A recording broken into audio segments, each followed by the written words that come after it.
We'll call the Plan Commission meeting of May 10th, 2022 to order. Roll call. Hannah here. Rillo here. Kupczynski here. Lorick here. Guzikowski here. Oldani here. Seifert here. Chandler here. And Mayor Bukevich is excused. Before we start, an announcement on item E. It was requested by the applicant to hold item E. It was held kind of last minute, so there wasn't enough time to send out notice to any residents. So if anybody here is for item E, it is held for a future meeting.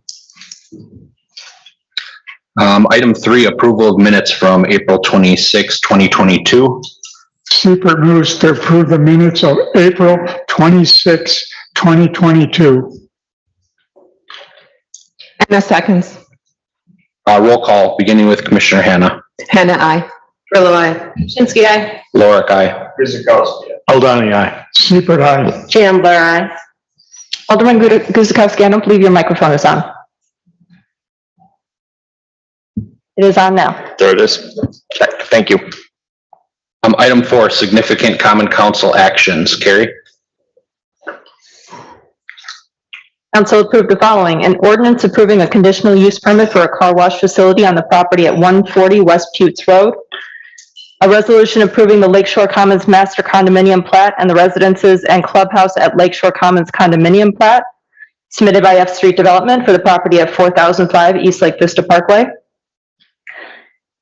The following council president aldermanic appointments were made: Alderman Lorick and Alderman Guzikowski to the Plan Commission, Alderman Guzikowski to the Parks and Recreation Commission, and also the following mayoral appointments were approved: Christine Hanna and Chauncey Chandler to the Plan Commission, Stacy Hen to BOZA, and Richard Yerke to BOZA, that's the Board of Housing and Zoning Appeals. Mr. Chairman. Thank you. Item number 5, Board of Housing and Zoning Appeal actions. There are none. Item 6, quarterly Parks and Recreation Commission actions. The next report will be June 28th, 2022. That brings us to item 7, new business. 7A, a rezone planned unit development.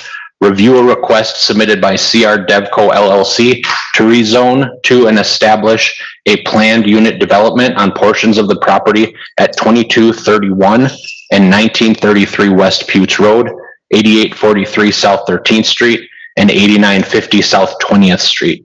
Carrie?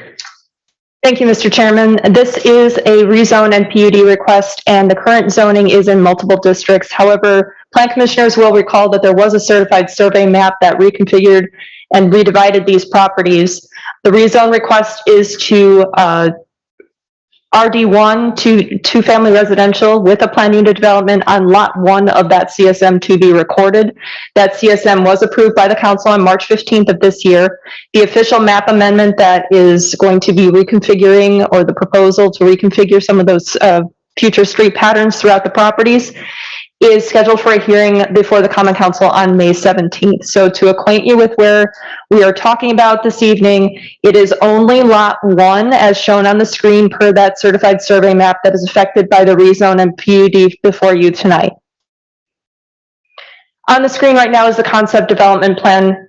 This is considered the general development plan for the PUD. It does show future public streets, that connection to Putes Road from the north, connecting down to the development on the east side of the property. The public portion will terminate in essentially a cul-de-sac roundabout with a private development road that extends off of that cul-de-sac. 20th Street, as previously mentioned in other reviews, will have the cul-de-sac extended onto the development parcel, but it will be gated for emergency access only. The proposal includes 134 single-family residences, and that is in a 4, 6, and 8-unit configuration in 22 ranch-style buildings. There will be one leasing and mail office that is at the beginning of the development on the north, so that'll be accessed off of Pete's Road. As previously mentioned, remaining lands to the west, so lots 2 through 4 of that CSM to be recorded, are not part of this rezone and PUD request. There is no proposal for development of those lots at this time. Included in the PUD are cottage home models. That's kind of the design of the models that incorporate some craftsman style as well. They range in size from about 830 square feet to about 1,700 square feet. Materials include vinyl in various configurations, a brick base throughout the entirety of the building itself, and asphalt shingles. There will be a development agreement required due to the extension of public streets in this development. Each of the cottage home models will have an attached 1 or 2 car garage. Single bedroom units will have an oversized attached 1 car garage. In any configuration, they will provide direct access to the living space of the building. They are all attached. And each of the buildings for each of the units has a 22-foot long apron for additional parking of vehicles. Minimum parking requirements are 2 spaces per dwelling unit, and a minimum of 1 of those parking stalls needs to be within a garage space. That would require 276 overall parking stalls for the PUD, and with those aprons that can accommodate up to about 2 vehicles each, and each of the garages meeting those minimum requirements, the development itself exceeds the minimum parking requirements per code.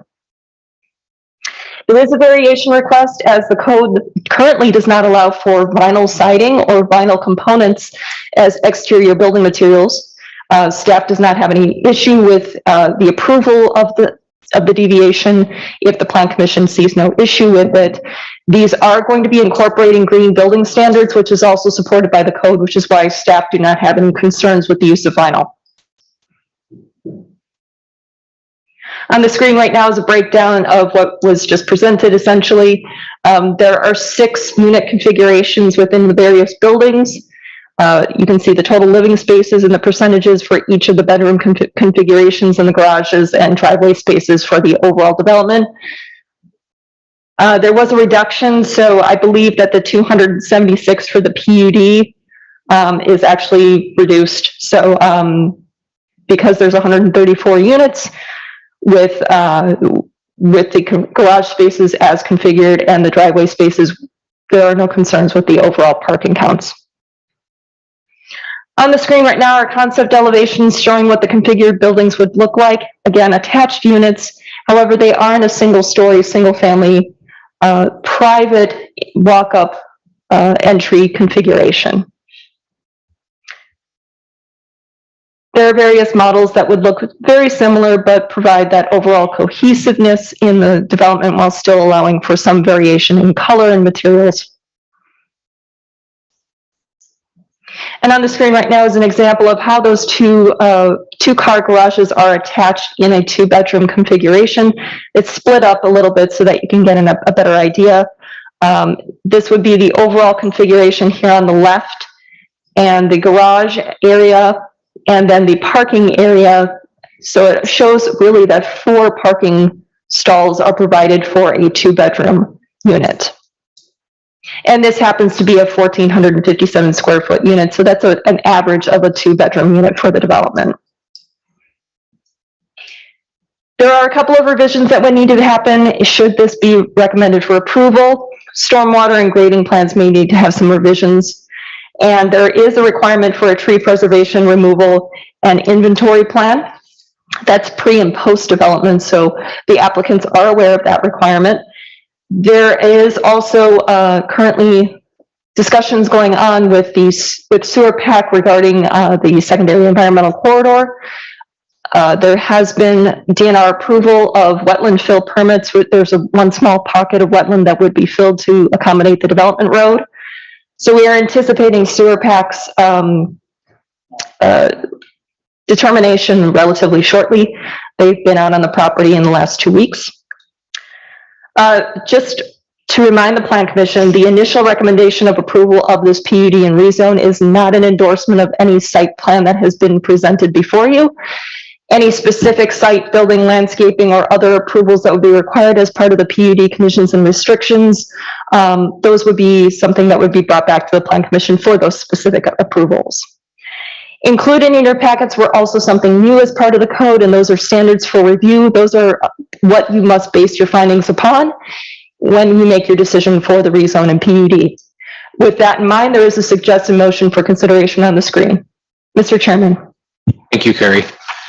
So this item is discussing the rezone of the property. Does the applicant have any comments to make, or will they just wait for questions? Okay. And this isn't a public hearing, but we typically let residents speak if they have anything to say. Are there any residents that would like to speak? If so, please come up to the microphone, state your name and address for the record. Elwood Fawcett, 9040 South 20th Street. I own the property immediately south of the development. I just have a couple questions on your procedures. You mentioned again tonight about the limited access to South 20th Street being emergency only. And at one point, there was also discussion about no access to Gray's Lane. How will those requirements be implemented? 20th Street will be a cul-de-sac that partially goes on to the development, and it will be gated. So that is a requirement of both the site plan, the PUD approval. If that goes forward, it'll be in the conditions and restrictions, which would be the next step of this review. And it's also gated. That would be coordinated with the fire department so that they maintain their access. So whatever their requirements are for that gate, that would have to go forward. There's no proposal, nor is there any requirement to connect to Gray's Lane. So there wouldn't be a prohibition per se incorporated into the conditions and restrictions, but there's also no approval for a connection to Gray's Lane. Okay. When you say that the requirement would be part of the PUD approval, does that become part of spelled out in a resolution that's passed by the Common Council? It's part of conditions and restrictions that would be part of an ordinance. That's correct. Okay. Would those restrictions also apply to construction traffic? There would be no access that would be other than emergency. So no construction traffic would be able to utilize 20th Street for the development. Good. Just one other question. You mentioned that there may be some requirements or some changes to the grading plan and the stormwater plan. And I do have a couple concerns regarding those items. I know it's really not part of the zoning approval, but I just want to point them out because it makes a difference to me on if I'm in favor of the zoning or not. The grading plan for the site appears to change the boundaries of the tributary area to Southland Creek. It appears to enlarge them, which would increase the flow to the south. The discharge from the South Detention Basin is into the wetlands. No problem with that. We want to keep water in the wetlands and keep them viable. But between the change in the boundaries and the increased flow, it'll increase the water going into the wetlands. And there's no conveyance directly to Southland Creek. That's basically the way it is now, except now there's going to be an increase in the volume of water. That wetland is not entirely on the developer's property. It extends onto mine. It goes across the property line. I'm not opposed to it going the way it normally did. I'm not opposed to the flow, not rate of flow, the total volume of flow before the development. It's natural. It should go that way. The other concern I've got is that you said there's been people out on the site. Hopefully they looked at the entire site, but there's an erosion problem. The wetland that they're discharging to is approximately 5 or 6 feet above the flow line of Southland Creek. And right at the southeast corner of the property, there's currently an erosion problem. The bank is eroding back to the north. And that something should be done to stabilize that. I know it's a little touchy. It's in the wetland area. I don't know if they can touch that or not, but it should be stabilized. Otherwise, it's just going to progress. It's not a result of the farming that was done on the site or anything else. It's as a result of the DOT construction or reconstruction of I-94. They disturbed the area and they did not provide any erosion control. And it's progressively getting worse. So that was it. Thank you. Thank you. Else?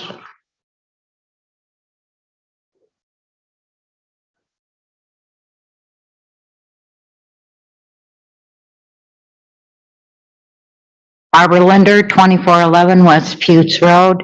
I know it's not for today, but next to our property, it was listed RD1. Now that would be where they could do multiple, like he wants to build over there, right next to my house. Now, we have opposed any multiple because that always was a single family for a single family resident. And always before, Oak Creek would have, if you're going to go next to into multifamilies, you would have to have a barrier of a two-family. You couldn't go for family and just rezone it in R1. And that isn't fair to like our property because see, he basically could put so many, the whole length of our property, we got 660 feet deep, plus behind us and a single family home for one family, I would have no objections to. But multi like this, and I don't care if you classify it with saying it's single family residence, it's not. And we have enough in Oak Creek of apartments everywhere. And to us, that's wrong. And the way things are right now, they got it listed, the whole length of our property for that R1. And which it should not be. I mean, we've lived on that property almost our entire life. My husband especially has lived on that property his entire life. We would never want to live here if we had the whole property lined with apartments. It would not be fair to us as to have that put on to us. So I would like that known. Because as far as that zoning goes, that should have never, you should never allow that because it was never meant that way. I mean, we do know from the time we purchased the property, his parents purchased the property, we knew what was going to go on around us. And I have nothing against development, but you should do it the right way. And I mean, across the street, we had to go with that, everything, part of that was done wrong. We were told those were going to be beautiful condos, as they would be 90% mason and brick. Look at them. And we had them sinking in front of our house. You know, it was just not what we were promised. So when the new developer comes in, we really don't have too much faith that what you say you're going to do, you're going to do. Because we've dealt with the Honadale property. And we had no objections to that in the beginning. And we said, go ahead, do this. And this is what we got. Okay, thank you for your comments. So just a point of clarification, the only portion of the property that we are discussing tonight for rezoning and including in the PUD is Lot 1, which is outlined on the screen in yellow. Anything to the west is not changing at this time. That is currently zoned in lots 2 and 3 as single-family residential, and Lot 4 is zoned B4, which is highway business. Those zoning districts, as they are currently existing, are not changing at this time. It is only Lot 1 that is pertaining to this proposal this evening. Thank you. We will turn it over to commission, starting from my left. Commissioner Hannah. Yes, so, to kind of clarify and for me to visualize here, Carrie, when you say lot 1, okay, let me back up a little bit. I used to live on Putes and closer to 13th Street, across from those condos that you see on that corner of 27 and Putes. I don't know where's your north, okay, to the south side of Putes. There is a big wetland there. Is this part of that lot 1? What's on the screen right now is the concept development plan, and you can't really see it very well, but there is a wetland line that kind of, if you follow my cursor, goes along here. Where is Putes on this screen? Putes is to the north. Okay. Here. So that wetland configuration, for the most part, except for where the road is crossing, is going to be preserved. And DNR has already issued permits for the impact for the installation of the road. Now, that road is partially in. There is already an access that is there, but to construct the actual road access, they've granted a permit for those crossings. The rest of it is preserved. Okay, and the drainage for this facility impeding on that wetland has been looked at? Well, that's part of the requirement for the stormwater and the grading plan to be revised, because there are some considerations in terms of meeting local requirements for those things that, those require the changes in the plan. So we will make sure that those concerns are raised to the engineering department. And how the boundary of this wetland is going to be preserved to ensure that this development, either during construction or later on, is going to be preserved? Well, one, we have the requirement in code that there's a 15-foot setback. 5 feet of that has to remain undisturbed, and DNR still has jurisdiction over wetlands. So whatever they have approved, that's the extent of the wetland impact. But there would be no fence or anything to separate that? There's nothing proposed at this time. There may be actually a couple of retaining walls that would be required in strategic spots in the development that would maybe visually give a cue, but nothing that would actually delineate the boundary of the wetland itself. It would just remain in its natural form. That would be my concern, for that to remain unprotected for one way or the other, especially with that type of development out there. There's no requirement in code for wetland delineation to include any kind of fencing or anything like that. So all of these proposed buildings meet those setback requirements, and, that would be something that, as part of the building plan, they would have to submit all of their grading for each of the pads, and they would have to submit all their plans for each of the buildings to ensure that the foundations and everything are in the locations that they need to be. So there are checks and balances, even if there's no fencing requirement or visual delineation of those wetlands. I'll defer to the developer. I believe we have the applicant. Just name and address for the record, please. Sure. Josh Walreich, 313 Surrey Lane in Lake Forest, Illinois. So Carrie had mentioned the setback from the wetlands. We've actually expanded that through working with SewerPack and DNR. Our setback is 75 feet minimum, and we've actually removed 2 buildings that were within that 75-foot setback, which is why previously, if you recall, we were at 138 units. Now we're at 134, to make sure that we were, I would say, overly cautious about the impact that would happen to that wetland. Okay, I had another question. There is a trail here in this area crossing Putes. How is that going to be preserved? I don't believe that's an official trail. I know, but it's still a lot of people use it in those facilities. This is private property. It's not designated as a public trail. So that would be something that if the developer would wish to designate it as a public trail, that would be their prerogative. Okay, the last question I have, the driveway access from Putes. Okay, so has this been looked at? How is this going to impact the traffic overall? There's already an access there. It's kind of, I wouldn't want to say unofficial, but there is a driveway access there, and it's actually going to become a public road, so it would have to be designed to public standards. Yeah, I just want to make sure when that being designed, that the traffic volume and the forecast volume for this is being accounted for? Yep, we've already incorporated the requirement for acceleration and deceleration lanes on Putes Road, and the applicant is aware of those requirements. Is there access from 27th Street? Not at this time, no. Will there ever be?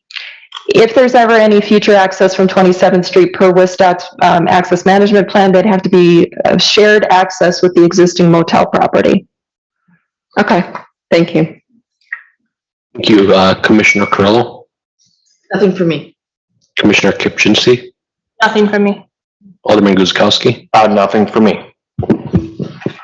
Commissioner O'Donnell, No questions. Commissioner Siebert, No questions. Commissioner Chandler. I do have a question for the applicant.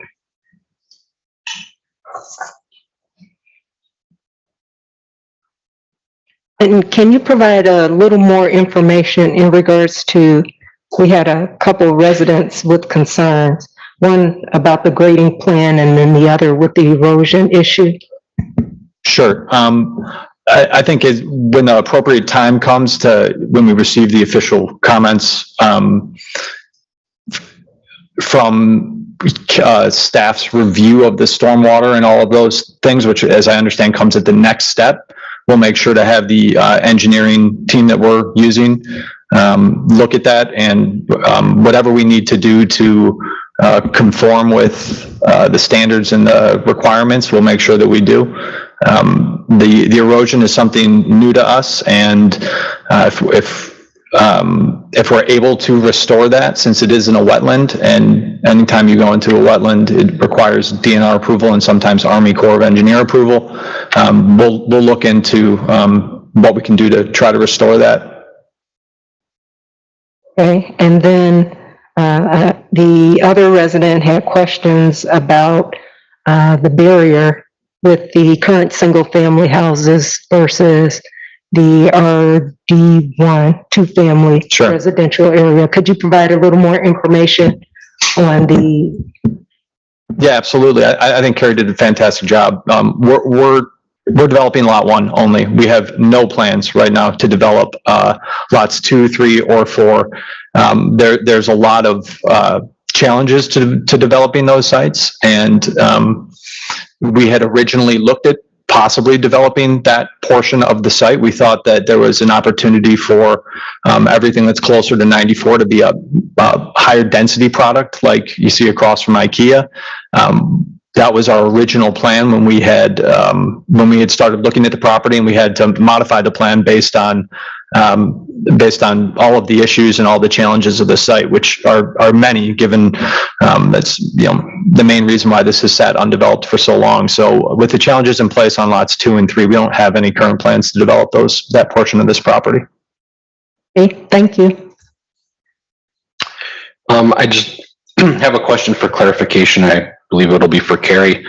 So with the rezone, the property is already, it's not half and half, but it's already RS2 and RD1, correct? So this would rezone and make the entire piece RD1, the entire lot 1.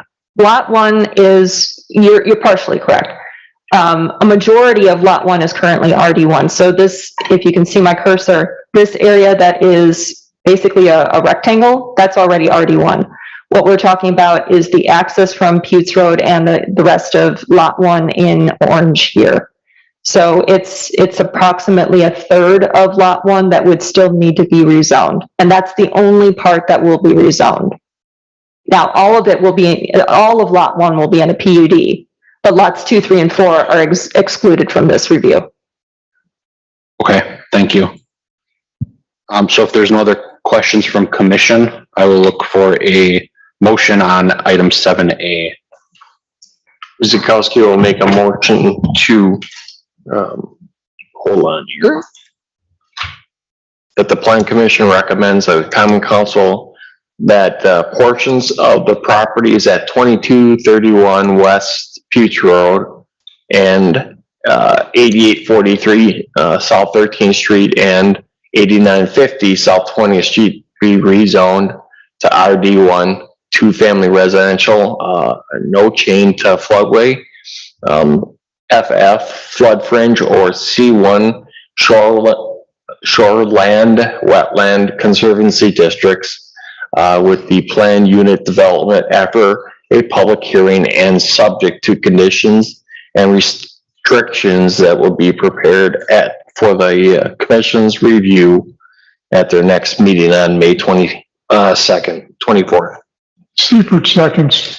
Roll call, beginning with Commissioner Carrillo. Kaczynski, aye.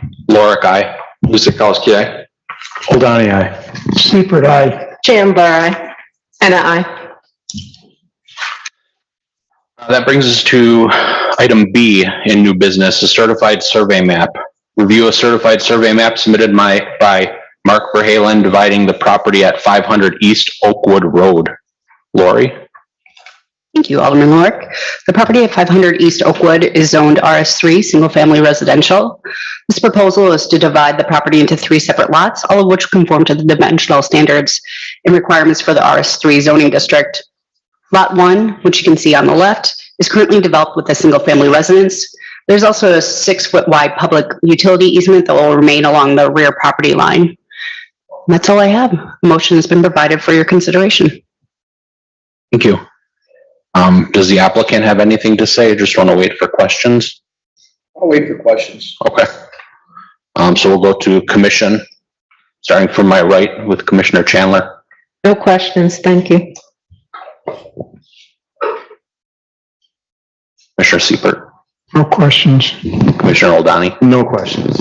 Alderman Guzekowski, No questions. Commissioner Kipchinsky, Nothing from engineering. Commissioner Carrillo, Nothing for me. and Commissioner Hannah. Just one question. So this is east of Howell? Correct? And this is where this golf site is? No questions. Okay. And I have no questions. So I will look for a motion on 7B. Donnie moves that the Plan Commission recommends to the Common Council that the certified survey map submitted by Mark Verhalen for the property at 500 East Oakwood Road be approved with the following condition: that all technical corrections, including but not limited to spelling errors, minor coordinate, geometry corrections, and corrections required for compliance with the municipal code and Wisconsin statutes are made prior to recording. Guzekowski will second. Roll call, beginning with Commissioner Kipchinsky. Kipchinsky, aye. Lorik, aye. Guzekowski, aye. Hold aye. Seifert, aye. Chandler, aye. Hannah, aye. Thank you. That brings us to 7C, plan review. Review site, building, landscaping, and related plans submitted by Tracy Erickson Enterprises LLC for a car wash facility on the property at 140 West Puch Road. Lori? Thank you, Alderman Lorik. The applicant is requesting site, building, landscaping, lighting, and related plan approval for the Peak Car Wash facility. Commission may recall approving a CUP in the last few months to operate a car wash on this property. This property is also subject to a 1975 PUD approval and a declaration of restrictions with the property at 8867 South Howell Avenue as part of a CSM 5946. All these documents were included in your packet for review. The proposed site plan on the next slide, thank you, Carrie, shows a 5,136 square foot automatic car wash building that includes an office on the southeast corner and a pet wash on the southwest corner. The building is oriented on the south side of the property. There's an access point to the property from Puch on the southwest corner of the site. There's a driveway that wraps around the south and east side of the site to access 3 drive-through lanes with payment kiosks. Parking and vacuums are in the central portion of the property, which will provide some ability to hide it with the proposed building. The lot and proposed building meet all dimensional requirements and setbacks. The plan shows that the layout of the site will preserve cross-access over the property at 140 West Puch for the benefit of 8581, 8645, and 8667 South Howell Avenue to the median opening on Puch as requested per WISDOT. The narrative provided for the CUP stated that a maximum of 8 to 10 employees will be on site for any given shift and that the operations are expected to be from 7 a.m. to 8 p.m. daily for the car wash, self-service pet wash, and vacuums. The company anticipates between 200 to 400 customers per day at the site. Because the CUP was recommended for approval for the adoption of the new zoning code, but the conditions and restrictions reference the code as amended, staff are reviewing the plans with a hybrid approach. Under the previous code, minimum parking requirements for car washes were calculated at 1 stall per employee on site during the largest shift, plus sufficient space for at least 4 waiting vehicles at washing stalls and for drying 2 vehicles after each washing stall. This would result in a minimum of 10 to 12 required parking stalls. But under the new code, minimum parking requirements are calculated at 1 per car wash stall with a maximum allowance of 20% over the minimum requirement. Since this would limit the site to a single stall due to the single bay car wash, staff is recommending that the previous code apply. The old and new code do not specify requirements for pet grooming or wash facilities. However, since only 2 self-service bays are available in the pet wash, the 28 proposed on-site parking stalls exceed the requirements for both the pet wash and the car wash. The 3 drive-through lanes on the north will control access to the single lane car wash building. Per current code, minimum stacking requirements for car washes are 5 per car wash stall. Each stacking lane shall have a minimum depth of 20 feet per stacking space, and each lane shall be a minimum 10 feet wide. These plans do not include the depths for the stacking lanes. However, the way the plan is laid out, it appears that these meet requirements. There are no details for the kiosk, which will be required to be submitted with revised plans prior to the permit application submission. And Carrie, if you don't mind going to the next, thank you. The entire building is proposed to be constructed with 4-inch brick veneer, CMU, and precast stone. Per the old code, brick must be a minimum 4 inches. The current code requires masonry in specific percentages for front, exterior side, interior side, and rear elevations. However, a minimum depth of 3 inches for masonry and stone veneer systems is acceptable. EIFS as accent materials are shown at the bay entrance and exit. A standing seam metal roof is proposed for the southeast tower. Prefab metal awnings and vinyl coverings are proposed on the north elevation above the dog wash and office entryways. Staff recommends additional articulation or awnings over the windows on the south facade as they face buttes. No mechanical equipment outside of the vacuum pump house enclosure was identified on the plans. No details were provided for the enclosure. Staff has included the submittal of these details as a condition of approval. Likewise, all ground, building, and rooftop mechanical units, utility boxes, and transformers must be screened per code, and this requirement has also been included in the recommended conditions. In the center of the lot, you'll see a proposed trash enclosure is located near the northeast corner of the parking lot. No details on size or construction materials were supplied in the proposal. Code requires the masonry enclosure to match the building. This requirement has been included as a condition of approval as well. Signs are shown as placeholders and are not part of the review. Additional reviews will be required prior to permitting of the signs. Stormwater will be addressed using an underground detention system to be placed under the parking lot. Staff recommends that the applicant continue to work closely with the engineering department for all required requirements and permits. Water and sanitary sewers must be extended to service the lot per the requirements of the Oak Creek Water and Sewer Utility. A development agreement for the public infrastructure is required prior to submission of the permit applications. Lighting and landscaping plans have been submitted for review. However, lighting cut sheets for the fixtures and poles were not included in the plans and will be required prior to submission of the permit applications. The landscaping plan shows existing plantings along Buttes and proposed plantings to be located around the building and parking lot. Revisions are anticipated for code compliance and conformance with the CUP and will be required. With the aforementioned in mind and recognizing that staff will continue to work with the applicant's consultants on the outstanding issues, staff have provided a suggested motion for approval with the conditions mentioned in the staff report. Thank you. Thank you. Does the applicant have anything to say? If so, please approach the podium, state your name and address. Okay. We will move to commission, starting on my left with Commissioner Hanna. I'm having a hard time finding this on the map. Can you tell me exactly where is this located? Is it behind the gas station or? Correct. Okay. It's behind the speedway. So the access will be from Buttes for this facility? Correct. Okay. Is this going to impact the traffic or any trucking going inside that facility?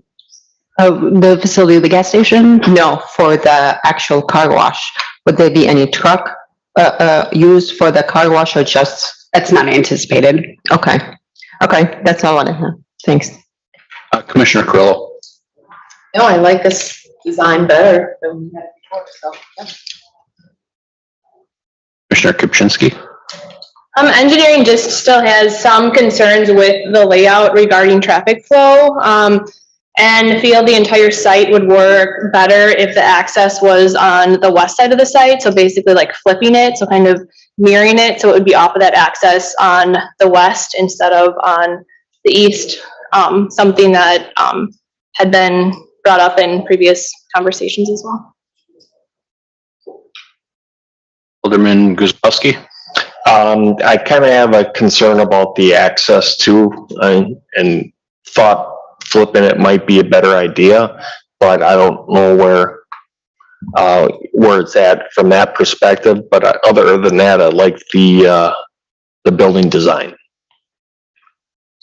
Commissioner O'Donnell. It's better. I'm still not crazy with the layout myself.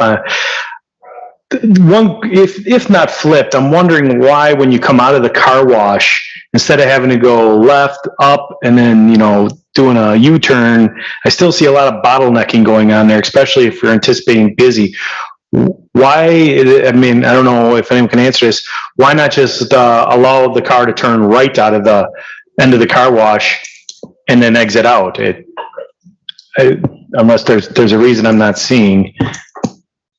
It appears that would give them access to the parking lot with the vacuums. Oh, yeah, you can go either way, I would say. If you want to go then park and vacuum, fine. I'm guessing you're going to have way more people just leaving than going and parking. It's just, to me, I still anticipate bottlenecking going on at the main entrance up on the northeast when you start getting in line. I'd like to see an exit right out of there if it's not going to be flipped around. I agree, still makes the most sense. But at least let the cars the option to get out immediately when they're done and out to that's not the roadway, but the drive to the exit to the west. That's my 2 cents. I think you're going to avoid a lot of issues if you at least allow that exit straight to the right. Commissioner Siebert.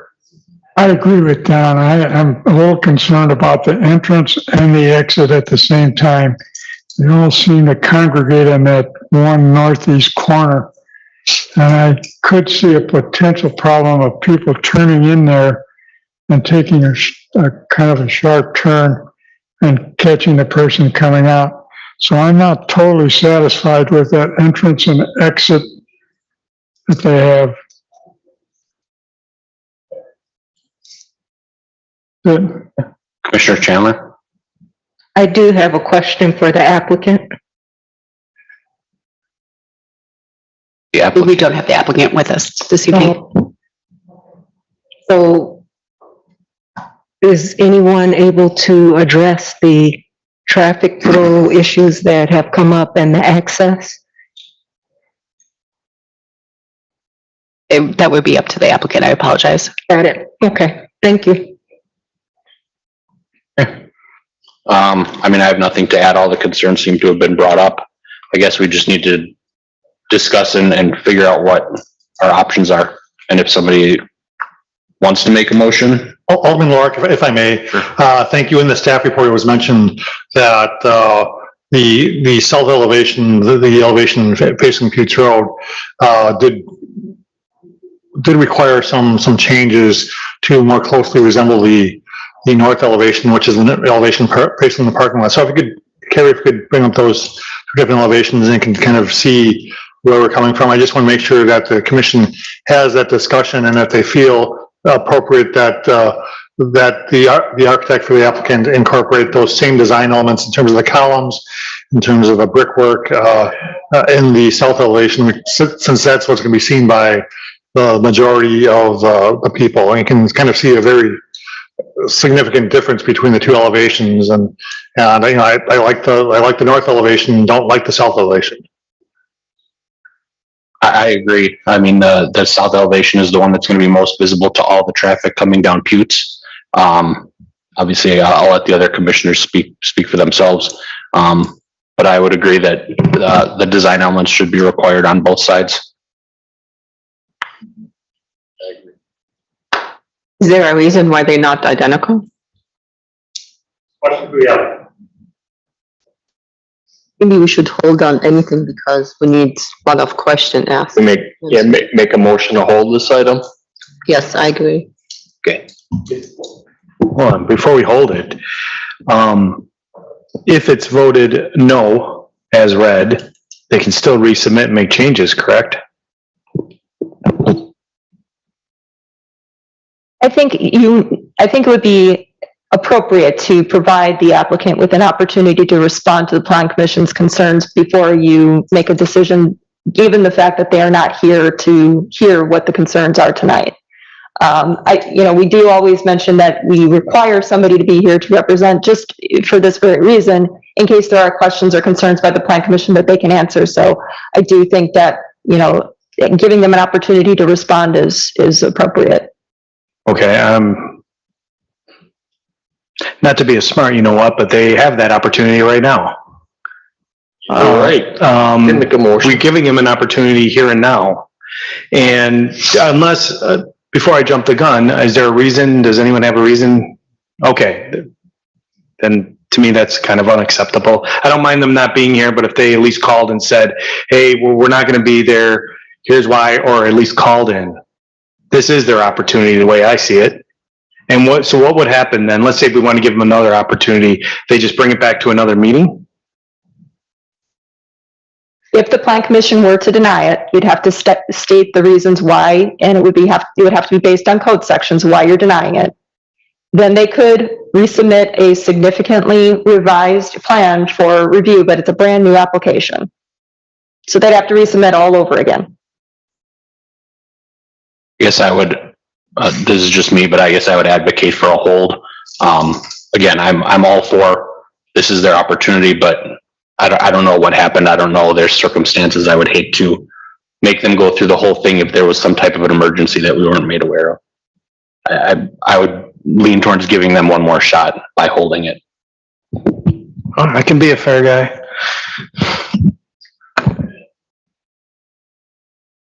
I agree with you, Don. Greg. Somebody want to make the motion? Guzekowski makes the motion to hold item 7C until future meeting. Just hold it. Just held. Seifert seconds.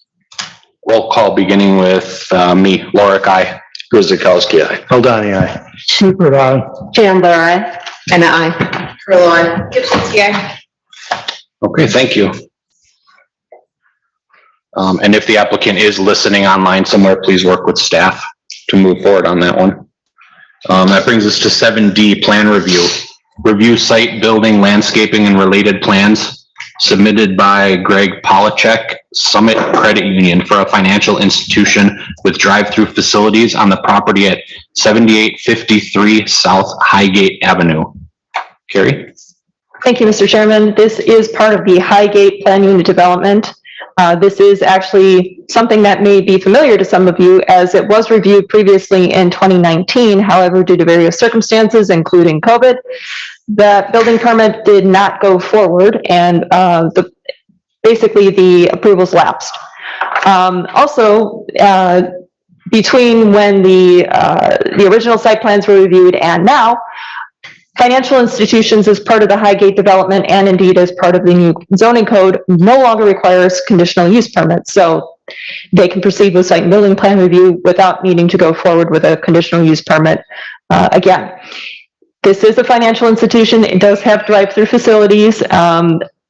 And again, it is part of the Highgate development. So there are a couple of considerations with regard to especially landscaping that we will get into. So on your, at your stations, there should be revised plans, hot off the presses, just got them this afternoon. These incorporate some of the staff comments that were included in the staff report. So there are also amended conditions that will be on the screen for consideration. So let's just go through these. The proposal is for a roughly 3,700 gross square foot credit union building that is shown kind of in the center of the property. Setbacks appear to be met, and there is access to this property via the interior PUD roads only. No access from Drexel, no access from 13th Street. That's actually shown as on the screen right now. The 3 drive-through lanes are kind of on the, let's just call it the northwest portion of the property. 2 are for a teller window and 1 is for an ATM. In the current code, and again, we're giving this kind of another hybrid approach because they did receive approval back in 2019 under the old code, and they have updated some of these things to comply with revised code requirements and as also the landscape review for the master landscape plan for the Highgate development. But in the current code, there is requirement for drive-through facilities to have kind of like an emergency exit lane, if you will, a bypass lane. What we are considering is the ATM lane, which will not always be utilized and will not have stacking traffic to the extent that the teller windows and lanes will. And it is a little bit wider than the other two. We are considering that to be in fulfillment of the bypass lane requirement, especially considering that was not included in the code back in 2019. The minimum stacking requirement for ATM or teller windows is 2 per. So there's a requirement for there to be 2 stacking spaces for each of the lanes.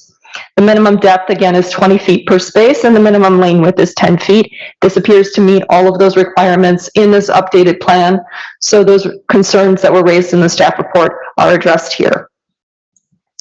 They are anticipating 7 employees and approximately 100 walk-in customers per day and approximately 200 drive-through customers per day. That includes the ATM.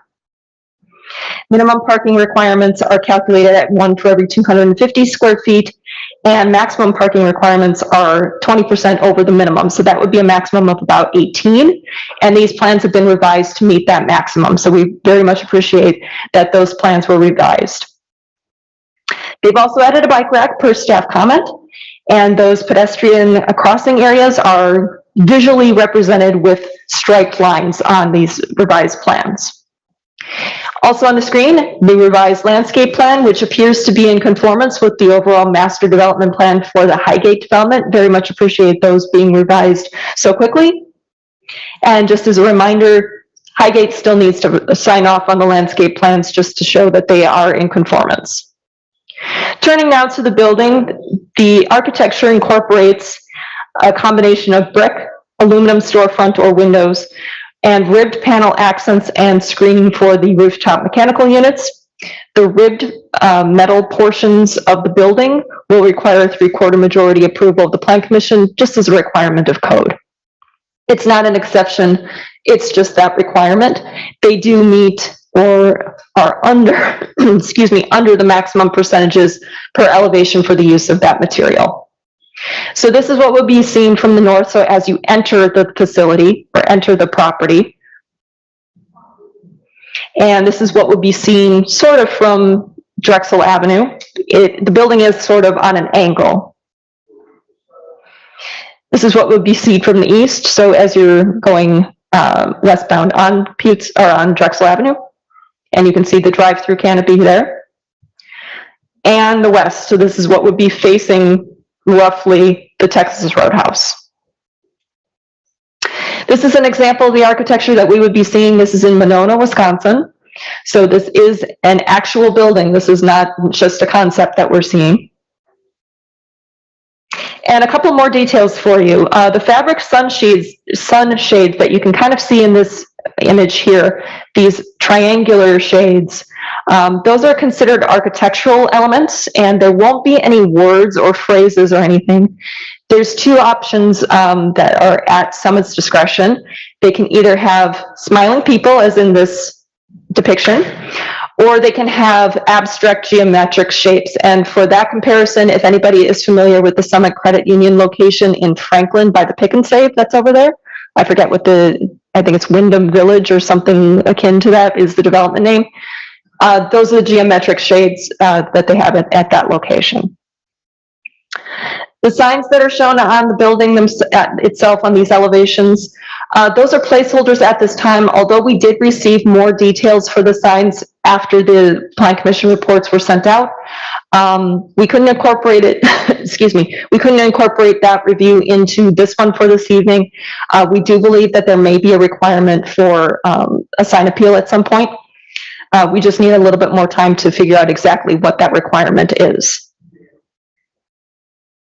We also did receive trash enclosure details. I do not have a graphic depiction on the screen, but those have been incorporated.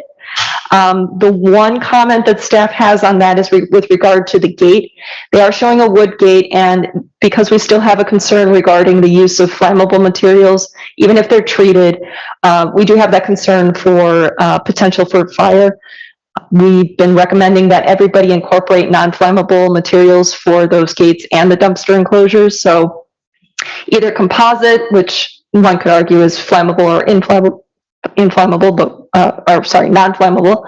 But something like that, or a metal gate, we're recommending that just to kind of, out of an abundance of caution, just one errant cigarette or, someone not paying attention, using something that they shouldn't be using. We've seen an example of an enclosure that has gone up in flames, so we want to avoid that as much as possible. Also, lighting has been revised per staff comments with regard to the shields, the locations, the maximum Kelvin temperature that we've incorporated. So those revisions, while not necessarily incorporated into the plans that you received, those have been made. With that in mind, the suggested motion that is on the screen is the revised motion. We are still incorporating a couple of the conditions just in case there are any questions or if there are any revisions to the plans between now and when they are submitted for building permits. That would be minor. We just want to make sure that everybody is aware that there are still going to be conditions that would be required. But there are two conditions that fell off based on these new plans. So please read off the screen. And if there are any questions, I'd be happy to answer what they might, provide any answers that I possibly can. Mr. Chairman. Thank you. I will open the floor up to the applicant. If they have any comments to make, please approach the podium and state your name and address for the record.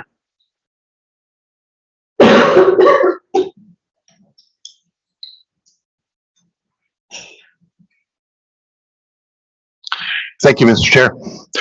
Greg Polachek, 115 North Ferry Drive, Lake Mills, Wisconsin.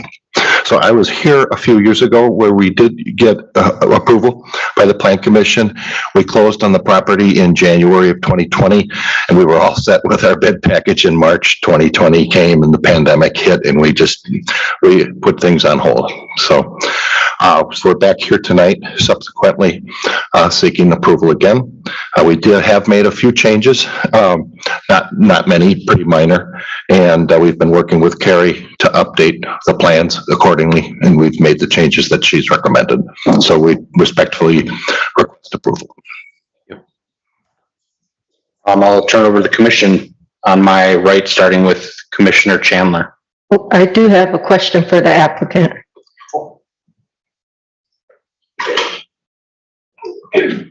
With the majority of the changes, a lot of my questions were answered.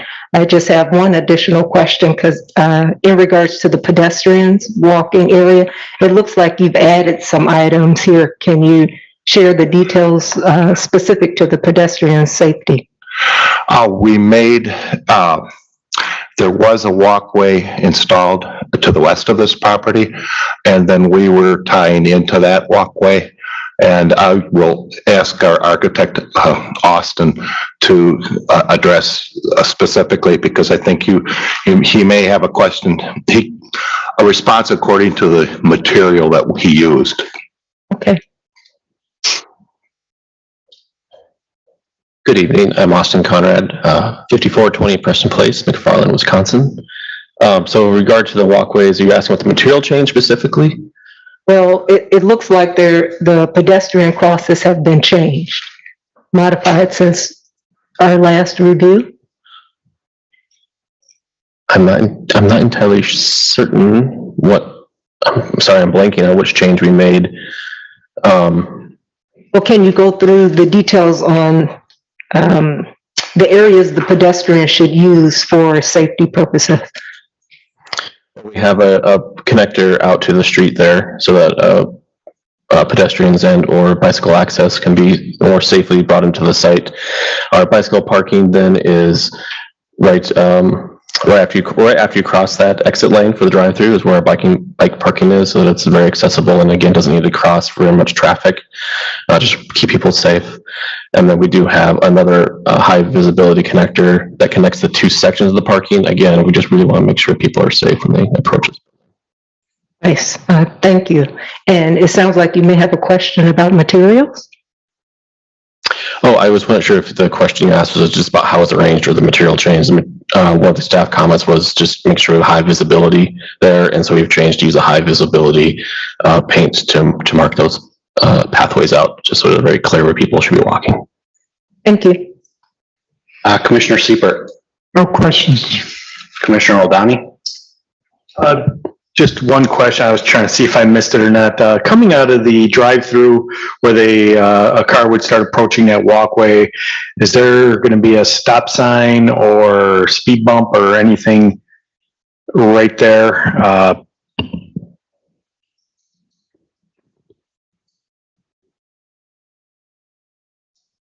It's a wonderful question. Currently, we don't have a stop sign at that location, but we'd be open to adding such a stop sign. We typically don't do any type of speed ramps on the properties. I think a stop sign would be very appropriate. You know, people are always in a hurry to get out of there. Not sure how we would approach that. Typically, on-site signage in terms of MUTCD type signage, we don't regulate. It would be something that, either stop or yield or something that would be appropriate as determined by the applicant and maybe with some input from engineering if it's appropriate, but nothing that we would necessarily require. I mean, the requirement that we have here is definitely for making sure that that pedestrian crossing is visible. So we do appreciate the high visibility markings that were placed on the pavement there. Encourage it, but there's nothing in the zoning code per se that would require that particular type of signage. It might be something in another section of code that I'm not aware of though. Okay, I guess we could call it a strong recommendation. I prefer a stop sign because I think yield signs sometimes people read as you don't need to stop. And stop sign is very clear what you should be doing there. So that's my recommendation. I guess that's what we'll have to go with. If you still have a comment, sir, we need you on the microphone. It's not a problem. We have added that at other locations. For the record, the applicant has indicated an approval of using some kind of material of signage there and has been used in other locations. Thank you. I'm satisfied. Thank you. That's it. Alderman Guzkowski. No questions. Commissioner Kupczynski. No comments. Commissioner Carrillo. Nothing for me. And Commissioner Hannah. Nothing here. Okay. The only thing that I'll add, it didn't sound like there was any concern or anything over the ribbed metal. That's what's required is the 3/4 majority. I think it looks good. I have no concern over that. And then as far as the banners, was that brought up because they're asking the commission's opinion on that?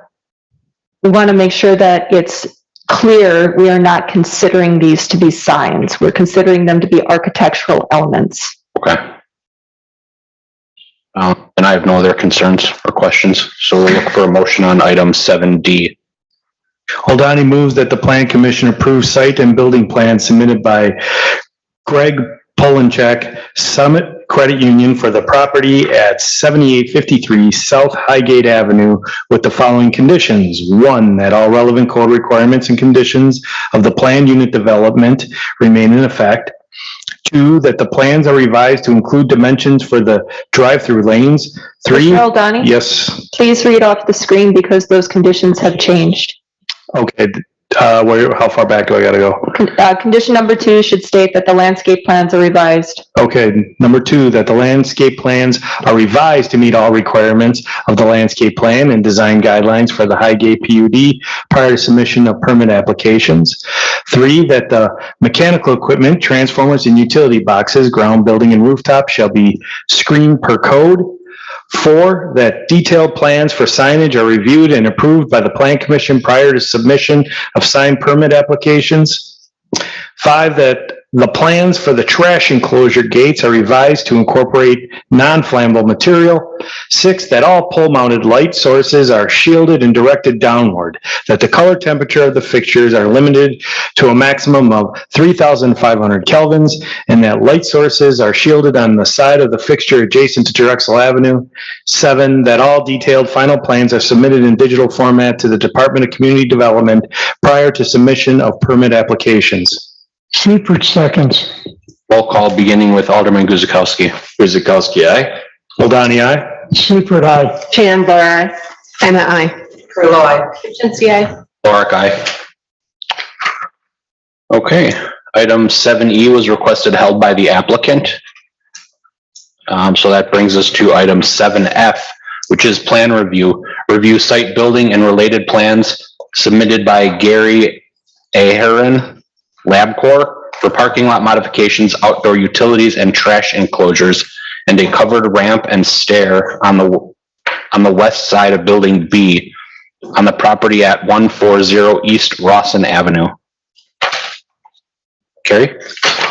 Thank you, Mr. Chairman. This is the multi-tenant industrial development on Rawson Avenue that I believe the Plan Commission is fairly familiar with at this point.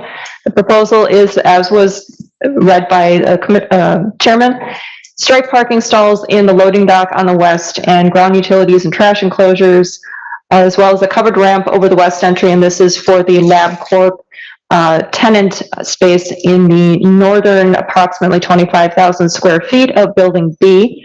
That's the location that is highlighted in yellow on your screen. That includes the building and the parking area or the loading dock area that we are going to be discussing. In the next 2 screens, I'm going to be showing the same site plan, just in a different configuration. This shows Building B, the loading area, the proposal, and the parking between buildings B and C. That's on the top part of the screen here. It's a little bit difficult to read because of the gray background, but the white area is incorporating the approximate area of the building that will be occupied by the LabCorp tenant, and the proposed modifications to the loading area adjacent to their tenant space. On the screen right now is a little bit clearer picture of what they're proposing. What they would like to do is include striped stalls in the loading dock area. They would also like to incorporate an enclosure for some mechanical units that are ground mounted, and also a trash enclosure that is specific to the LabCorp tenant space. You can kind of see the location of the proposal to remove a couple of stairs and incorporate a ramp and modified stair that is covered by a proposed steel canopy. The other portion of this incorporates removal of existing loading docks to accommodate these changes. So this is what the kind of enlarged portion of that change would include. The chain link fence has been updated, and around the mechanical units, it's proposed to be a wood fence, a 6-foot tall wood fence. And around the trash enclosure, I believe they're proposing CMU. So the parking stalls in a block here are just part of the overall 34 that they are hoping to stripe. You can kind of see that there are a couple of about 4 parking stalls that are adjacent to where that new entry will be, and then a couple other parking stalls here. They are proposing to retain at least one of the existing loading dock overhead doors. On the screen right now is the proposed elevation. With regard to the loading dock areas that are going to be removed, they're going to match building materials. Then they're going to propose that ramp and covered entry, and of course the enclosures. One thing that we are going to be recommending again is the utilization of non-flammable materials for the gate, for the trash enclosure. We have no concerns over the mechanical units because those are not going to be things that theoretically and hopefully would catch fire. For Plan Commissioner edification, the lab is intending to employ about 60 employees over all shifts. The total number of parking stalls that they're proposing on the west side are 34, and that includes handicap. Removing 7 loading docks and the stairs to replace that with the covered ramp and entry. Now, as far as the trash enclosure is concerned, the original plans for the development in 2016 showed a shared trash enclosure on the north between the two buildings. As far as staff can tell, that was never actually constructed, so this is intended to provide for just LabCorp as a tenant space. We'd have to take a look at future trash enclosures for remaining tenants if that comes up. One of the requirements also is that any landscaping that is existing on the north elevation and anything that was included in the approved plans must remain or be installed. We are not requiring any additional landscaping or screening for these proposals other than what's there now. There's a very narrow margin, I think it's about 20 feet between the edge of pavement and the north property line in which to incorporate those landscaping elements that were approved back in 2016. And just a reminder with regard to the parking. So back when the development was originally reviewed, the landowner and the applicant at the time had provided some information that over 270 parking stalls were going to be provided to be shared amongst the 3 multi-tenant buildings. And that was going to be adequate based on what they'd seen in similar developments. They constructed or striped for about 280 parking stalls, or at least that was what was said at the time. And 95 were designated to serve buildings B and C. Or 95 was to serve building B, and then some of the 95 parking stalls between B and C were also supposed to be utilized. What we have seen through every iteration of a conditional use permit amendment is that we have tenants in both buildings B and C that are continuing to use this shared parking arrangement. And while we've said that parking is going to be the responsibility of the management company or the landlord to ensure that all of their tenants have adequate parking, clearly at this time, it's not enough for one of their tenants, which is why the proposal to incorporate these stripe stalls in the loading dock area is before the Plan Commission. What staff's concern is if we allow for particularly the group of about 28 parking stalls to be striped in this loading dock area, it impinges upon the ability of the future building A loading dock area potentially. They did submit, and when I say they, LabCorp did submit turning diagrams showing that the future building A, again, not constructed at this point, would still be able to accommodate trucks. However, we don't know exactly which turning movement they utilize, which truck they utilize. Is it a box truck? We're not sure. And there weren't specific radii included, so it's difficult for us to make a determination as to whether or not that still maintains enough space for the future building A to utilize loading docks. And it's a little bit difficult for us to make a positive recommendation entirely for those striped parking stalls when we don't know what building A is going to include and when that might happen. All we know is that building A was included in the development plans that were approved, and they could, theoretically, the landowner could come in and ask for a building permit for that building A tomorrow. So that's a consideration. As far as minimum off-street parking requirements for laboratories, 1 stall for every 1,500 square feet of gross floor area. So again, this is something that would have to be managed by the landowner and their management company. I will say as an aside that staff have been contacted by St. John Properties to kind of discuss the overall tenancy for these buildings and whether or not the appropriate zoning district might change. We've not had an opportunity to have that conversation yet, but that will be ongoing. So with those considerations in mind, there is a suggested motion on the screen for Commissioner consideration. Mr. Chairman. Thank you, Carrie. I'll open the floor up to the applicant. Is the applicant present? Have anything to say? We'll go right to commission then, starting on my left with Commissioner Hanna. I have no questions. Commissioner Carrillo? Commissioner Kipchinsky, Nothing from me. Alderman Guzekowski. Nothing for me. Commissioner O'Donnell, No questions. Commissioner Seipert, No questions. and Commissioner Chandler. I do have a question. And it's in regards to, what kind of laboratory is this? It's a medical testing laboratory. Testing, okay. And so what will they do in this laboratory? When you go to the doctor and they order labs, this is the company that processes them. Okay.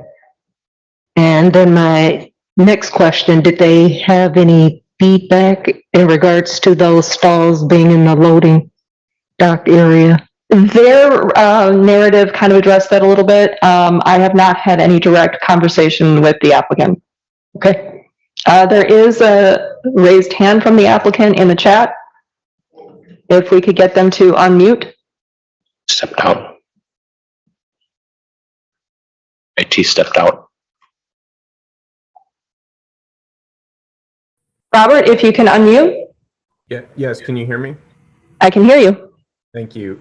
Yeah, so I was just going to add that, so I'm Robert Sasson with Anchor Consulting. I'm a consultant for LabCorp, the applicant here.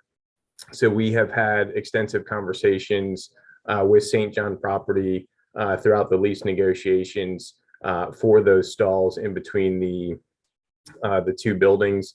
The correspondence that I've had back and forth with Greg Fax over at St. John Properties is that the parking stalls, which were originally proposed by them, meaning St. John Properties, were not going to be an issue for any future building, for Building A. They've seen the turning radius plans, which were attached to the lease documents, and had no concerns, and those were the same plans that were shared with you, Carrie.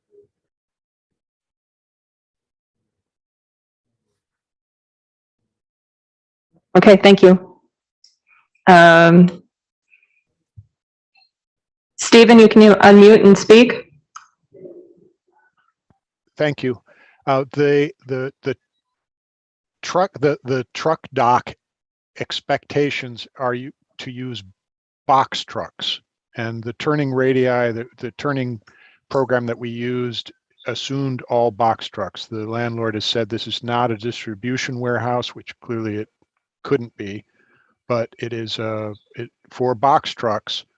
The layout allows for box trucks and garbage trucks and vans to move around the proposed parking and get into the future Building A with no issue. Thank you. Even if we could get your address and who you're representing for the record, please. Oh, I'm sorry. I'm with Gensler. We're in Chicago. It's 11 East Madison, Suite 300. Thank you. Thank you.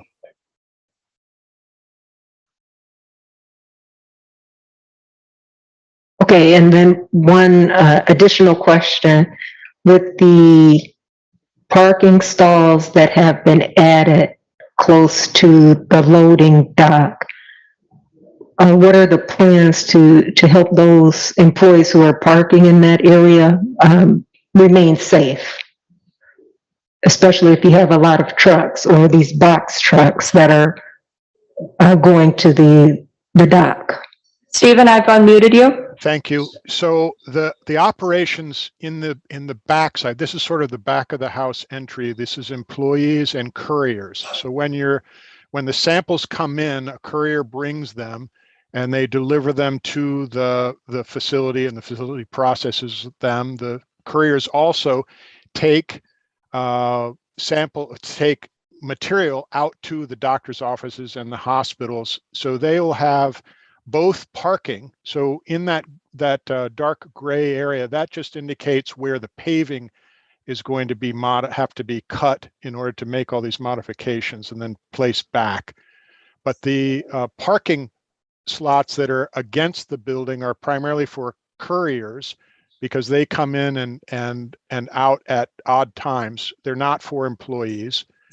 And then there's a spot in front of the ramp where if there's a large van, for instance, they can also pull up there and then either go up the ramp and into the facility or up the stairs.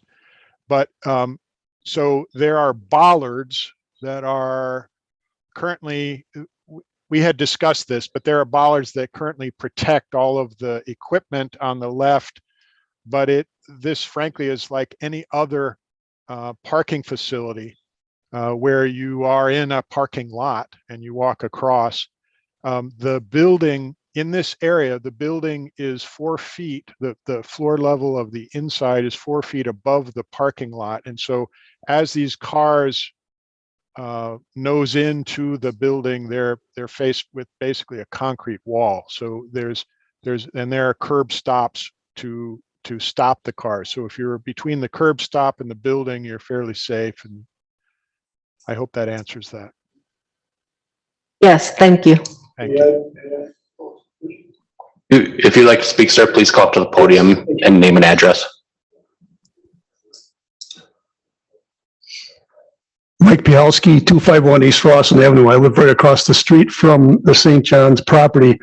My question is, how many of these vans are going to be coming, or the traffic that's going to be created by this, be coming in and out of this, going to this facility with this new lab here? So how many box vans are they talking about in a day? Because the traffic is already heavy in that intersection. We have brought this up before. And this is not what it sounds to me. It's not just employees that would be coming to work here, but now we got another traffic situation where we're having more vehicles that are coming in and out of this area daily. Stephen, you're still unmuted. This is an industrial site. It's an operational laboratory. This isn't like an Amazon warehouse or anything. This is where cars or vans would come in to deliver samples from your hospitals or your doctor's offices. It's not a huge load, but it is running off. I mean, I think they're saying they are running several shifts, and this is really about public safety, and it's about being able to get the samples back to the hospitals and back to the doctor's offices in a timely fashion. So I don't have the quantity of what would be going in there. I assume that it would be a result of whatever health needs there are in the community. So my question, or my concern is the traffic that's going to be generated by, that wasn't the answer. The answer is how many more vehicles will be going in and out of this drive entrance now that they're adding this to it. So that's the question. So, because that again changes the scope of just having vehicles coming to a warehouse and dropping some materials off and stuff. Now we have a constant flow of box trucks. We're still rather large vehicles, and that's again going to be a problem. And I'm going to bring it up with the other tenants on the other, where this whole intersection collides. It's pretty congested there already, and now you're adding this element. So I think the commission should take a look at that. Okay, thank you. And if I heard him correctly, I believe he didn't have an exact number, but he did say, please correct me if I'm wrong, you did say this is going to be passenger vehicles doing courier service with these medical tests. I know that you blocked off a bunch of the overhead doors for loading docks. So that alone, I think, is decreasing trucks coming to your facility. But are you going to have passenger vehicles and passenger vans? It's really up to who the couriers are and how they deliver. I imagine that most of them are going to be smaller vehicles and probably cars or vans, just like minivans or whatever. They don't have a lot that they carry at one time. They just have to, they have to get there in time so they can be processed in time. So it's not like you've got a lot of diesel trucks. There is one loading dock there that when there is a need to bring supplies in, the boxes of test tubes and things like that, or swap out equipment, they would be able to use that. That's not the primary traffic that's going to be here. It's primarily the delivery and of the samples and the taking them out back to the taking the raw material out to the doctors. I believe when the samples are done, they don't return them. They just file the report. So it's just incoming samples that get processed in this facility. Okay, thank you. And I know he didn't say that he doesn't have an exact number of vehicles, but I mean, I would imagine them eliminating 7 loading docks is naturally decreasing truck traffic to this tenant at least, which potentially could be there. So that, I guess in my mind, that's a positive by eliminating some of the loading docks there, eliminating some of the potential truck traffic that would have been there if a different tenant came in. So any other questions from the commission? Yes, I do. Sure. So, based on what the applicant chose this facility and the size, if he doesn't know how many trucks or delivery trucks are coming in?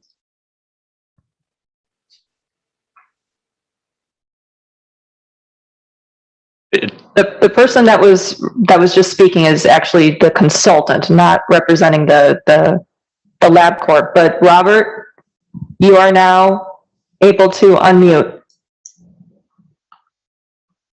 I can repeat the question again if he didn't get it. Sorry, this is Stephen. No, the deliveries for this facility is a result of the number of tests being requested from doctors and hospitals in the region that this facility is supporting. So that if there is a pandemic and part of this facility is doing COVID testing, if there's a significant number of tests that are going to happen, there may be more traffic coming in, or certainly a vehicle is coming from a test site where they have multiple samples. So it's not more cars, it's just a bigger load that comes in. But Steve? Go ahead. Stephen, I'm going to mute you because Robert would like to speak. Thank you. Yeah, hi. So I was just going to add, so you're correct that we don't have the exact number with us as far as the number of courier vans or potential box trucks that might be coming in. However, I can say that to the question as to how did LabCorp select this property, they know the volume of specimen that they'll be testing here. They have several of these laboratories all over the country, and so based on that knowledge, they've been able to assess things like head count, like parking requirements, like courier spaces, expected traffic, and expected box trucks. So that analysis, I'll say, was done in selecting this property. We just unfortunately don't have that, an exact number with us today in terms of the number of courier vans or potential box trucks that might be coming in. I hear what you're saying. Maybe I'm just looking into it a little bit more detail, because I'm sure this facility can only accommodate so much testing samples that being brought to your facility. So I'm just trying to be curious. I don't want the exact number because that's not my purpose. I just want to understand, how did you even look at this and how many parking stalls? And you don't want like 20,000 trucks, of course, coming into this facility, because it's just going to be a big parking disaster. So, and I really don't want to know your day-to-day activities, but I just want to make sure that this facility, from the traffic standpoint, is serving your needs without impacting our community. And I guess maybe to address that and further elaborate on Alderman Lohr's commentary, I mean, this was developed as a manufacturing planning and development. Any number of different permitted uses for manufacturing. Actually, this is a permitted use. Whereas we've seen a lot of conditional uses being applied for here, this is permitted. So from this perspective of the amount of traffic generated, while there may not be a specific number, it certainly was designed for when the development went in. And again, to your point, Alderman Lorik, the removal of the loading docks further kind of clarifies that we shouldn't be expecting any real traffic situations in there other than passenger cars or vans being used for courier purposes. I mean, people don't use box trucks for couriers most often. When you see medical courier, it's usually a car or a minivan or something of that nature. So from my perspective, and certainly the commissioners have a different perspective, I don't know that the introduction of this company into that space creates any potential problems as far as traffic is concerned. Okay. Just to clarify what you just said, this is a permitted use. So if they were making these modifications to the building, they could have just started operations. Is that not correct? Yes. So we are reviewing this plan of the modifications they're making to better serve the need of the purpose that they're already allowed to do in the building. That's correct. Okay. Also, what is the hour of operation of this business? Hours of operation were not provided. Robert, is that something that you could provide? You should be unmuted. Can you hear me? This is Stephen. Yes. I understand from the team that it is 24/6 expected, and that would allow 6 days of operational capacity to allow the hospitals and doctors' offices to function and get their tests right away.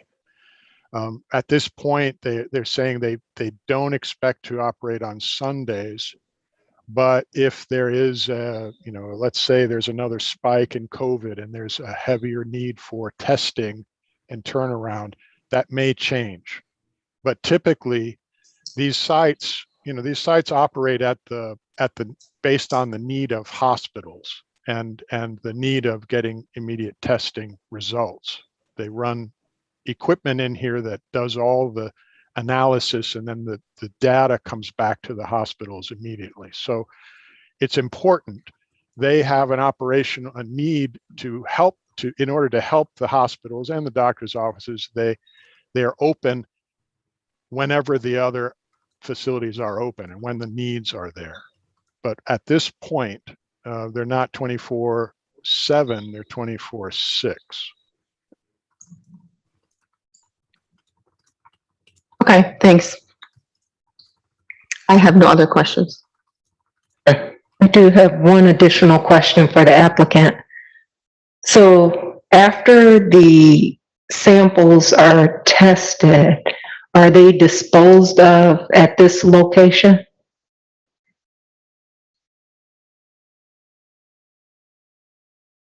The samples get picked up by SaniCycle and disposed of properly. So within the facility, the samples are collected and they are held in a safety room, biological safety room, and then there's a company that comes and takes them out, similar to what they do in hospitals. They take them out to a facility to properly dispose of them. They're not disposed of here. Thank you. And with no other questions, I'll look for a motion. Okay. Seifert moves that the planning commission approves the site, building, and related plans submitted by Gary Adhern Lab Corp. For the property at 140 East Rawson Avenue with the following conditions: that all relevant code requirements remain in effect. 2, that the plans are revised to meet all code requirements for trash receptacles. 3, that all revised plans are submitted in digital format for review and approval by the Department of Community Development prior to the submission of permit applications. Guzekowski will second. Roll call beginning with Commissioner O'Donnell. Hold aye. Seifert, aye. Chandler, aye. Anna, aye. Grillo, aye. Chinsky, aye. Lorick, aye. Okay, that brings us to our last item, 7G. This is a planned unit development amendment. Review a request submitted by Erica Nicole Harris, West Park LLC, for an amendment to the existing Oakview Business Park planned unit development affecting the property at 200 West Oakview Parkway. Carrie? Thank you, Mr. Chairman. This is part of Oakview Business Park, and while the part of the request is to amend the general development plan that affects the entire park, it's really very specific to 200 West Oakview Parkway. So we are going to be focusing on this particular parcel. There are some amendments that have been requested that affect open space landscaping, the landscape area for this parcel, and parking lot screening. Specifically in the current PUD, this is the general development plan as it pertains to the parcel in question. Now, in this graphic, it shows the parcel as two distinct parcels. And you can see that there are woodland areas identified by the lighter gray and wetland areas is identified by the darker gray. The GDP, or the General Development Plan, was approved in 2014 as part of the original and as part of the revised PUD under which we are currently reviewing items in Oakview Business Park. The woodland area encompasses approximately 6 acres of the overall site of approximately 8 to 9. At the last CSM that was recorded, which was CSM 9131 in your packets, that was following the last PUD revision, and that incorporated 8.2 acres as the overall site. That includes the woodland and the wetland and the potentially development area. Wetlands were shown on the CSM. However, the woodland area was not. So this is what was recorded, showing a larger site instead of 2 smaller parcels. We've recently been in discussions with West Park, who's the landowner, and a potential user of the property, a developer. And the question arose as to what extent the proposal would be subject to the old code versus the new code. So with that distinction, there is a requirement now, as we know, for a tree identification, inventory, preservation, and kind of a replacement plan for anything that would be removed.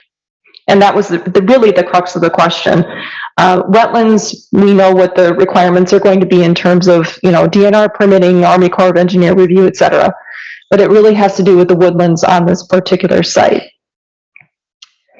The conditions and restrictions that are part of the PUD speak to parking lot landscaping and not tree preservation specifically. However, the PUD conditions and restrictions that were based on the old code were incorporating the section of code that states that woodlands shall, to the greatest practical extent possible, be protected with an overall development plan for the property. And it goes further in your packets as to what the remainder of that requirement is. Part of the property is also in a partially located in an isolated natural resource area, and that is identified in Sewer Pac's plan. And while that identification is not necessarily prohibitive in terms of development of the property, it is something that is cautionary, as we've seen Sewer Pac's environmental corridors come up in a couple of recent applications that have been before this commission. Wetlands, again, are on the property. They are under the jurisdiction of the DNR and the Army Corps of Engineers, so any approvals for impacts to those wetlands must come from both. And staff do recognize that within the overall park, there are more than 48 acres of woodlands, wetlands, and open space. That's in addition to the 8 acres of Marty Ann Park, which was dedicated to the city prior to Oakview Business Park opening. So any modifications to this isolated natural area, including the woodlands, would actually serve to implement a broader version of the business park, including those implications to the TIF that affect the property. They are supported by planning staff to the extent that we can have continued discussions with the landowner and the developer regarding requirements, and potential compromise with regard to the tree preservation and, relocation or, planting elsewhere in order to accommodate some of those requirements.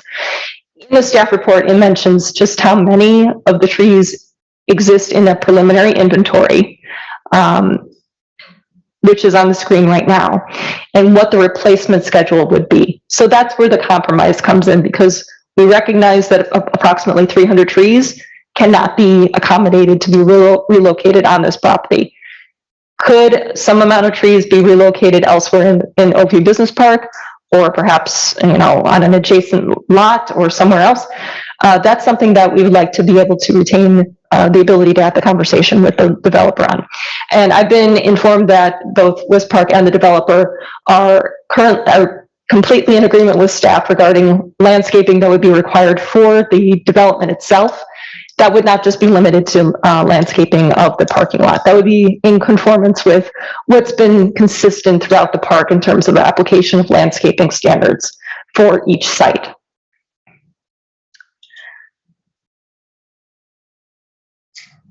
So we have a proposed general development plan that would effectively remove the identification of the woodland area. And also it removes the wetlands that are on the property.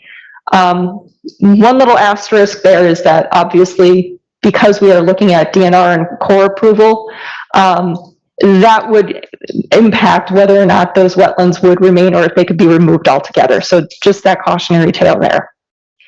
On the screen right now is the proposal, and it's all conceptual at this point, for the development of the property, and it includes that initial tree inventory.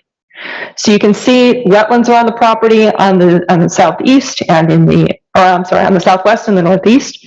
And then each of those little dots represent a tree as part of the inventory that is per the code, meaning that's a different caliper. The different colors and the different sizes are different calipers of trees that have been identified. Minimum 12 inches per code have to be included in the inventory. So this just gives you a visual depiction. And without that tree inventory, this is the proposed concept plan. So you can see that there would be some wetland impact, particularly for any kind of expansion of the initial development of the property. But it gives you an idea of what is what the concept would be for this property should the proposal to amend the PUD move forward, again, in consideration of what staff would like to retain in terms of that compromise discussion. So to clarify, the site plan review, as per the conditions and restrictions for Oakview Business Park, would be under the previous code when it comes to landscaping requirements. The exemption from section 170505, that's the compromise. There's nothing in the language, nothing in the proposal that has been submitted as part of your packets in terms of the requested changes to the conditions and restrictions that would compromise or contradict the previous landscaping requirements in the previous code. So with that in mind, this is a very long two-part motion, but I'd like to turn it over to Director Seymour for any additional comments. Yeah, thank you, Carrie. This really comes down to the overall vision for the park, and as the applicant will probably further clarify for you, when the park was developed, the regulatory framework and the permitting of this parcel, in particular the wetlands, didn't really sync up with the original permitting, and there were other wetlands on the property, but they just weren't addressed at the same time. That's why they were shown in this parcel that was aside from the buildable area. They will tell you that it was always the intent to develop that parcel, and which, we're not going to dispute that, but I mean, the fact that it was shown in one way in the general development plan kind of created a little bit of an issue. So this would clear that up, clear up the intent, that it is the intent to, again, with any permitting required through the DR, what have you, that this lot would be available for development in accordance with the standards for the rest of the lots in the development. That's really our goal as well, is to provide a consistent framework to be applied across all the lots in the development. We don't want, there's probably 1 or 2 lots available in the business park, and we don't want to create a situation where, additional standards which are being imposed on one lot in the park that may not be imposed on the others. We want it to be consistently applied, and we think that the Oakview Business Park has been a tremendous success thanks to our partnership with this park, and we fully expect, and I know they do as well, that the development of Lot 20 will kind of carry on with that partnership and provide a build-a-suit building there that will be an asset to the park. So, I mean, I think we'd love to have that continued discussion about how tree preservation, fits in with this area, given that it is an isolated natural resource area. Now, we'd love to see some special attention paid towards landscaping, additional landscaping of Lot 20, or if there are other opportunities to work with the developer to kind of replace some of those trees either within the park or elsewhere. Thank you. Does the applicant have any comments? Just need your name and address, please. Thank you. Debbie Tomczyk, with Reinhardt Berner representing West Park. And as usual, your staff does an incredible job. I mean, it's always a pleasure to come to Oak Creek because you have such thoughtful commentary and a high level of dialogue. And as was indicated, Oakview has been a tremendous success and great partnership between the city and West Park, and will continue to be so. It's also the case that it was a PUD that was adopted in 2014 prior to the woodland designation that I think just came into effect in March 22. I know there has been some confusion about the site planning and whatnot, but this really does implement the intent of the original PUD. We will continue to have the 30% landscaping that we've been able to bring, 48 acres of green space. We've been able to bring a new park to the community, and we'll still have a buildable site. And as Carrie indicated, there will be a whole nother conversation about the specific plans for the development of that site, but we really need to preserve that it is a development that can happen, as Doug indicated, consistent with all the other successful Oakview developments that are out there. So it's treated similarly with the other projects that have been developed there. So we can have, well, unfortunately, I think all of Oak Creek, we're starting to run out of buildable land. So to be able to have one more viable and very successful industrial site in what's been a great Oakview Business Park and success with the city is something we want to continue to partner. And to be able to implement this zoning change, again, just continues the 2014 standards that were adopted for the remainder of the business park, and gives us another opportunity to have the conversation about the specifics of the site. Wetlands cannot be filled without WDNR, and Army Corps permits would not be filled without that occurring. So that's not at all on the table tonight, just to make sure that we're preserving the same PUD standards for the rest of the successful business park, to make sure this site, Lot 20, can also be developed similarly. Happy to answer any questions. Thank you.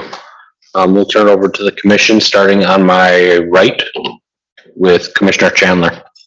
Well, I do have a question for the applicant. Okay, so with the removal of the woodland designation, what activities are planned to help eliminate any of these implications that were identified, such as implications to the grading, drainage, utility, etc.? So the woodland, it's a little bit gray area to us as to whether or not the woodland designation should apply, since this was a PUD adapted in 2014 prior to that. So the woodland designation that came into effect March 22 probably doesn't make sense in the context of a 2014 PUD for a business park that was adopted. But the PUD overlay standards that were part of Oakview, which include 30% landscaping, which include the landscaping plans be approved by this commission and by staff, that require that we have overall 30% in the entire park, and which has resulted in 48 acres of green space plus a new publicly dedicated park. All of that will still remain in effect. And perhaps maybe if I can answer that, get to something that's probably, I'm not sure if it was directly your question or not. When the plans for the park, specifically the stormwater management plans for the park, were created, given the fact that these wetlands were not being permitted at that point in time. They did not necessarily account for that area as developable in the stormwater management plan. So as part of this, it's going to be as part of the site plan, not necessarily as a part of the amendment to the PUD, but engineering utility staff is going to be reviewing the changes to the plan such that they do make sense and meet our requirements for stormwater management in light of the full development of this parcel. Thank you. Commissioner Seibert? I have a question and just trying to refresh my memory. Do we still have a dedicated park on that facility? It's Marty Ann Park, and that was actually kind of an isolated park prior to the creation of Oakview Business Park. So it was dedicated to the city, but it was only foot access at the time. So it's still there? It's still there, it's preserved, it's dedicated to the city owns it. Okay, thank you. Commissioner O'Donnell? No questions, just this is not, this isn't the glamorous stuff that comes through planning commission, but super duper important. Staff really rely on staff for this kind of thing, and you can tell they're really invested in this. So I have no questions, and thanks for all the hard work. Alderman Guzekowski? No questions.